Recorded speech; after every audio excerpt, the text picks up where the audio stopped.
Hello les amis. Alors hier j'ai commencé à écouter un podcast avec Boris Cyrulnik, un podcast sur peut-on rester amoureux. Alors non, je ne suis pas amoureuse mais je me renseigne. Et en fait dans ce podcast il expliquait que le coup de foudre, contrairement à ce qu'on pense, et ben en fait il y a une logique derrière le coup de foudre.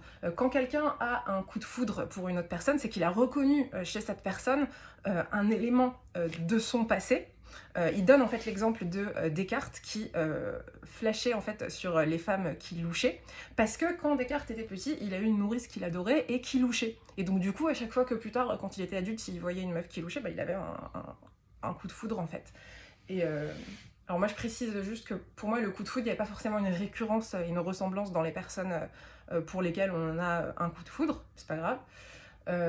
Mais ce que je trouve super intéressant, c'est que en fait, en réalité, quand on écoute ça, et ben, on comprend que la personne avec qui on a un coup de foudre, et ben en fait, elle est pas vraiment, on s'intéresse pas vraiment à elle en fait, parce que tout ce qu'on fait, c'est projeter sur elle un élément de notre passé, et elle, en fait, c'est juste la personne sur laquelle on projette ça. Mais en réalité, elle nous intéresse pas vraiment, on ne la voit pas vraiment. Et voilà, je trouvais ça intéressant et du coup j'ai eu envie de partager ça avec vous. Bonne fête de Pourim!